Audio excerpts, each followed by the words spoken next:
Перед небольшим, казалось бы, обновлением 5.3.0 Konami выкатывают получасовой ролик из серии eFootball Connect, в котором отвечают на одни из самых животрепещущих вопросов со стороны фанатов eFootball, таких как сервера, мастер-лига, режим редактирования, поддержка геймпада в мобильной версии, ну и остальное по мелочи. То есть действительно одни из самых животрепещущих вопросов, по сути, для всех игроков, и для тех, кто играет на мобилках, и для тех, кто продолжает следить за eFootball, но ожидает офлайн контент, и тех, кто играет в eFootball и крутит карточки в связи с теми же самыми серверами. То есть Konami постарались охватить как можно больше игроков. И несмотря на то, что этот ролик вышел с небольшим опозданием, потому что, по сути, это видео появилось за сутки до оперативного обновления, в тот день я не планировал ролик, поэтому все это дело мы обсуждаем только сегодня. Но да, если кто-то еще не видел, не проверял телеграм-каналы, сообщества и не знает, о чем идет речь, то устраивайтесь поудобнее, и сегодня мы ознакомимся с ответами Konami на вопросы касаемо мастер-лиги, там, режима редактирования, серверов и так далее. Что же успели ответить Konami, чего нам ожидать, чего нам наоборот не ожидать, и в каком виде это все перед нами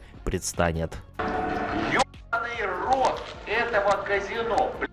А на PlayRock с нулевой комиссией на пополнение Steam злиться не придется. К слову, PlayRock — это топовый маркетплейс, где ты найдешь сотни игр, донат, ключи, предметы, и все это по самым выгодным ценам. Удобные способы оплаты, быстрая выдача и круглосуточная поддержка по любым вопросам. Метовые паки в eFootball продолжают появляться, и чтобы быть готовым к очередному эпику или бигтайму, можно закупиться монетами по выгодным ценам, так еще и со скидкой. Выбираем любой понравившийся нам вариант, оплачиваем его удобным способом по карте или СБП, и товар спустя минуту уже у нас. PlayRock, здесь есть все, что нужно геймеру. 1000 товаров по низким ценам и пополнение Steam без комиссии по моему промокоду. Ссылка в описании.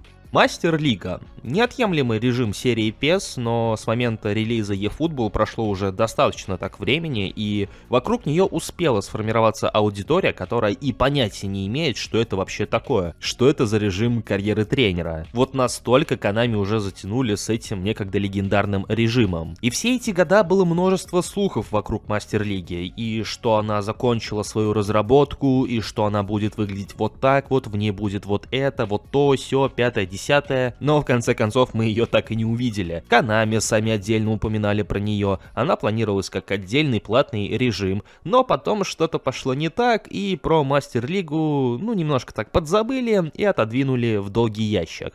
И, судя по всему, этот самый, так называемый долгий ящик они наконец-таки открыли и решили добавить нечто подобное в игру. Непосредственно продюсер отмечает, что они наблюдали все пожелания игроков касаемо Мастер-лиги, они видели все сообщения, которые содержали в себе просьбы вернуть этот режим, и они понимают, что фанаты, может быть, уже не так много, но они все еще продолжают ожидать данный режим в рамках уже eFootball. И все это время, не знаю, насколько откровенно он это говорит, но все это время команда разработчиков искала способ, как внедрить Мастер-лигу при нынешней модели eFootball, то есть условно бесплатной игры. И это отдельная тема для дискуссии, ибо еще до релиза самой eFootball разработчики заявляли, что Мастер-лига будет платным контентом, платным дополнением, тогда как сама игра, она онлайновая и она бесплатная. Но опять же, судя по всему, что-то успело измениться. Вот как раз таки в рамках попытках найти то самое решение, которое бы позволило добавить Мастер-лигу, для начала Konami предприняли решение добавить другой околоавтономный режим под названием «Моя лига». То есть мы с вами рассуждали, что это обрезанная Мастер-лига, это ее подобие, и отчасти оно так и оказалось. Но после длительных раздумий Konami наконец-таки пришли к какому-то консенсусу, который бы позволил добавить Мастер-лигу в том или ином виде. И вот здесь-то мы натыкаемся на такой вот ощутимый камень преткновения, потому что, да, казалось бы, речь про Мастер-лигу, вся эта тема называется как Мастер-лиг Ивент, но от самой Мастер-лиги, которую мы знаем, которую мы полюбили за все эти года, судя по всему, от нее осталось прям совсем немного. Ибо по заявлениям из ролика, Мастер-лига Лига будет представлять собой нечто от самой Мастер-лиги, связанное с нынешним Dream Team. А Dream Team — это, по сути, вся наша онлайн-составляющая. Составы, дивизионы, ивенты и так далее. И вот это будет как-то вот скомпоновано вместе с самой Мастер-лигой. Отмечается, что в режиме будут присутствовать отдельно взятые так называемые эпизоды, которые отражают некоторые события, которые происходят с футболистами, такие как раскрытие потенциала, травмы, переутомляемость и так далее. На скриншотах, которые показали разработчики, это все отображается обычными окошками, в связи с чем возникает вопрос, а неужели это все? Неужели мы останемся без полноценных кат-сцен, и вот те же самые кат-сцены заменят подобного рода окно с уведомлениями? Если это действительно так, то выглядит крайне скудно и безинтересно, что ли. Но там, где Мастер-лига, оффлайн режим, карьера тренера, там же вечно были слухи и про другой, не менее важный режим, который также присутствовал в серии PES, а именно режим редактирования, или же редактор. Точно так же, как и в случае с Мастер-лигой, мобильные игроки не понимают, что это такое, и задаются вопросом, а зачем это вообще нужно? Если вкратце, то редактор позволял добавлять реальные формы и логотипы. И если сейчас патчи для мобильных устройств, патчи для ПК создаются окопными путями с помощью костылей, то есть неофициальными способами, то этот самый режим редактирования позволял делать все то же самое, только намного проще и по сути официально. Это был прям именно что инструмент, предоставленный разработчиками. Как упоминается в ролике, несмотря на то, что редактор упоминался самими разработчиками в твиттер-аккаунте еще с 2022 года, новостей о нем мы так и не получили, и хоть какой-либо информации, стоит ли ожидать редактор вообще. На что продюсер отвечает следующим образом, что режим редактирования был действительно важной частью серии PES, он был необходим, потому что, очевидно, у игры было намного меньше лицензий, тогда как сейчас все изменилось, по его словам. Я так не считаю, но продюсер заявляет именно так, что в сравнении с предыдущими годами, когда существовала PES, у нас стало намного больше лицензий, и из-за чего редактор немножко теряет в своей надобности. То есть мы забываем про времена 19-20 пески, когда Konami подписали прям охапку чемпионатов для большей аутентичности в режиме карьеры. Там чемпионат Бельгии, РПЛ, заимели лицензию на предсезонный турнир, опять же, для большей аутентичности. Зато сейчас каким-то образом, когда мы теряем мексиканские лиги, бразильские лиги, ту же самую бельгийскую лигу, у нас каким-то образом становится намного больше лицензий.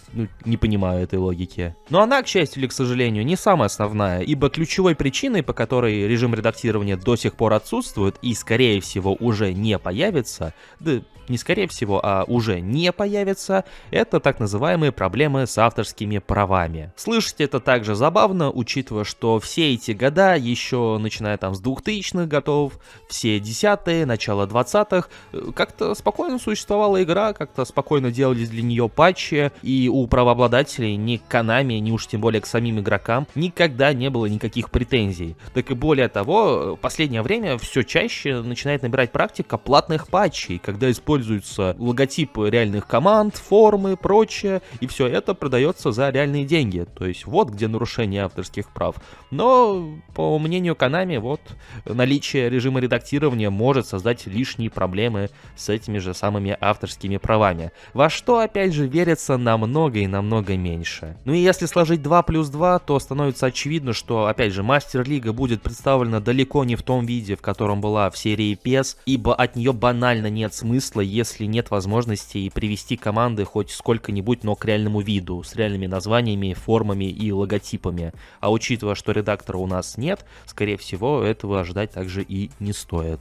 Про остальные топики мы поговорим уже чуть-чуть поменьше, потому что лично для меня они представляют меньше интереса, и как будто бы про них также было сказано поменьше. Во-первых, это поддержка геймпадов мобильной версии игры. Думаю, большинство из вас уже успели заценить эту фишку. За сутки до оперативного обновления Konami подтвердили, что они наконец-таки вводят подобную возможность. вводят подобную поддержку, но на данный момент она доступна только в матчах против искусственного интеллекта и, насколько я понимаю, в лобби-матчах, то есть в товарках с вашими друзьями, ну или с другими пользователями. И на основании этого опыта Konami будут собирать информацию, будут проверять, как это все работает, и впоследствии, может быть, к лету, а может быть и вовсе к 27-й части, список режимов, в которых этот самый геймпад будет поддерживаться, должен постепенно расти. Но ситуация такая. Касаемо кроссплея между мобильными устройствами и ПКшниками-консольщиками, она не планируется, то есть эта идея окончательно отпала. Связано это, во-первых, с техническими особенностями, потому что,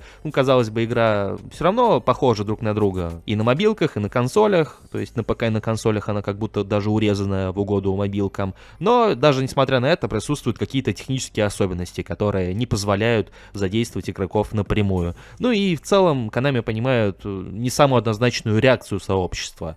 Может быть, если бы мобильные игроки и были бы рады такой возможности, то вот ПКшники с консольщиками такой перспективе не особо-то и рады, если честно. Сервера. Про них бы хотелось рассказать побольше, но, к сожалению, Konami и представители, в частности, ничего такого-то и не сказали. То есть, как бы эта тема выделена в качестве отдельной, ее затронули, упомянули, но по факту ничего и не сказали. То есть, продюсер и директор сказали, что они продолжат собирать информацию о качестве матчей, о качестве соединения, возможных проблемах во время матчей и продолжат работу над усовершенствованием коннекта серверов.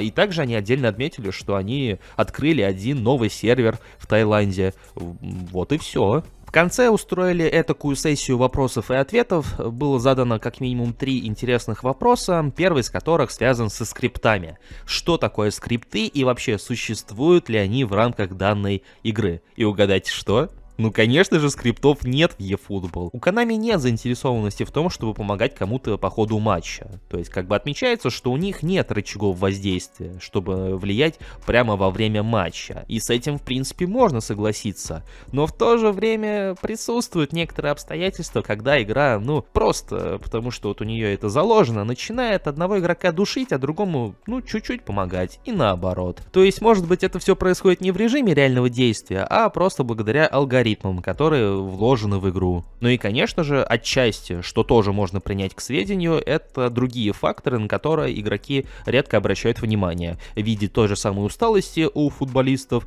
некоторых особенностей движка, некоторых специальных анимациях и так далее. Это тоже имеет место быть, потому что тут совокупность факторов. Но сам факт, что скрипты якобы отсутствуют, с другой стороны, вот оказавшись на их месте, пытаясь продать людям продукт, заработать побольше, разве бы мы с вами признались в том, что в игре есть скрипты, которые отдают предпочтение кому-то во время матчей? Я думаю, нет. Также, что неожиданно, подняли тему, связанную с командой недели, потому что за эти паки мне было отдельно обидно, и уж поделюсь таким вот инсайдом в кавычках, но я даже готовил ролик, связанный с карточками из команды недели и в целом общим недовольством, потому что команда недели, давайте будем честны, потеряла свою привлекательность, даже для фри-то-плейных аккаунтов. В связи с чем была задана такая вот просьба как-то повлиять на это, то есть сделать карточки чуть-чуть попривлекательнее, может быть увеличить буст, может быть сделать более интересный разброс скиллов у футболистов и так далее.